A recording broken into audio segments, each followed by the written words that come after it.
आज मैं आप लोगों को विशेषण पढ़ाने जा रही हूँ और इसको ध्यान से सुनिएगा। विशेषण की परिभाषा। विशेषण की परिभाषा है संज्ञा और सर्वनाम की विशेषता बताने वाले शब्दों को विशेषण कहते हैं। विशेषण और विशेष्य। विशेष्य किसे कहते हैं? विशेषण जिस शब्द की विशेषता प्रकट करता है उसे विशेष्य कहते हैं।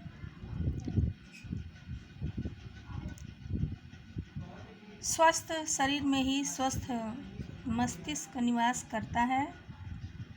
काली बिल्ली ने चूहा पकड़ लिया। कक्षा में 5 छात्र उपस्थित थे। कुछ लोग कीर्तन कर रहे थे। उपयुक्त वाक्यों में स्वस्थ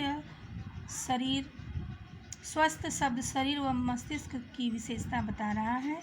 इसी प्रकार दूसरे वाक्य में काली बिल्ली व अन्य वाक्यों में 5 छात्रों की तथा कुछ लोगों की विशेषता बता रहे हैं। ये सभी स्वस्थ, काली, 5, कुछ विशेषण हैं। अब ध्यान दीजिए।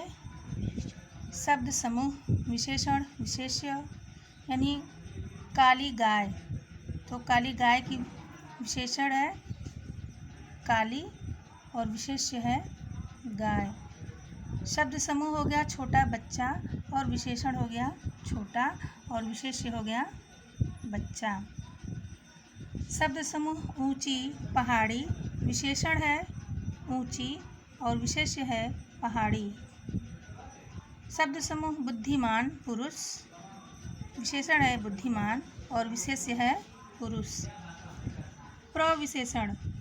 अब जो है प्रविशेषण किसे कहते हैं?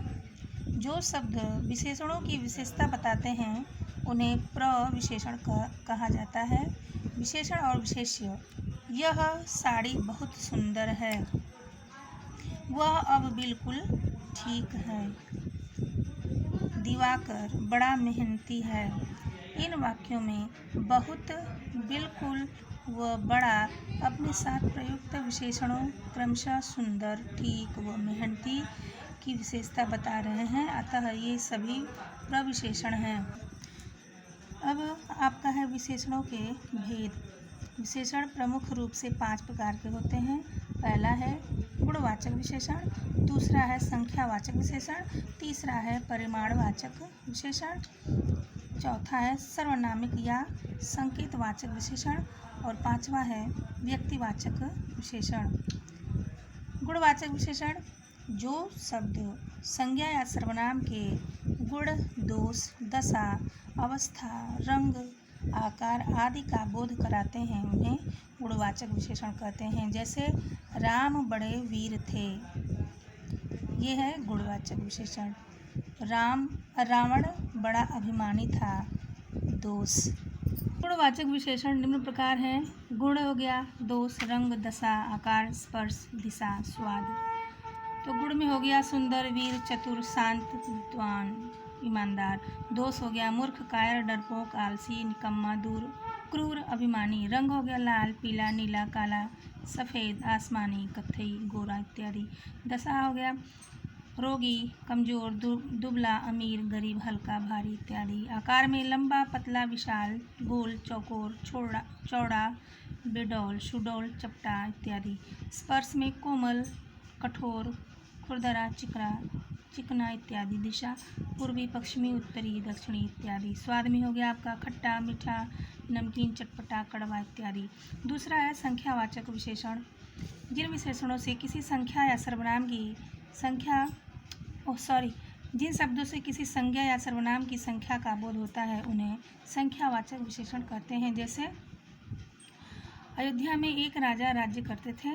उनकी 3 रानियां थीं। उनके 4 पुत्र थे। दशरथ से रानी कैकेयी ने अपने 2 वर मांगे थे। पहले में अपने पुत्र भरत के लिए राज्य और दूसरे में राम को 14 वर्ष का वनवास। उपरोक्त वाक्यों में छपे स्थूल शब्द किसी न किसी संज्ञा की संख्या का बोध करा रहे हैं। अतः ये सभी संख्यावाचक विशेषण हैं। संख्यावाचक विशेषण दो प्रकार के होते हैं।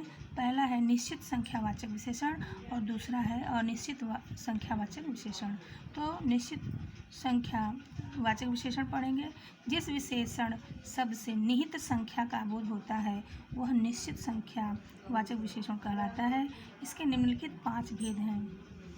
पहला क है गणना बोधक, ख क्रम बोधक, ग आवृत्ति बोधक, घ समूह बोधक, अन्य प्रत्येक बोधक।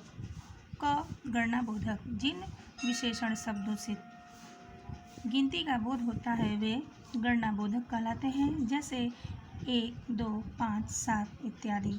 ख क्रम बोधक, जिन विशेषण शब्दों से क्रम का बोध होता है वे क्रम बोधक कहलाते हैं, जैसे दूसरा, चौथा, 8वां इत्यादि। ग है आवृत्ति बोधक, जिन विशेषण शब्दों से किसी वस्तु के गुणन का बोध होता है वे आवृत्ति बोधक कहलाते हैं, जैसे दुगना, दुहरा, इकहरा, चौगुना इत्यादि। घ है समूह बोधक, जिन विशेषण शब्दों से किसी सामूहिक संख्या का बोध होता है वे समूह बोधक कहलाते हैं, जैसे दोनों, पाँचों, तीनों इत्यादि।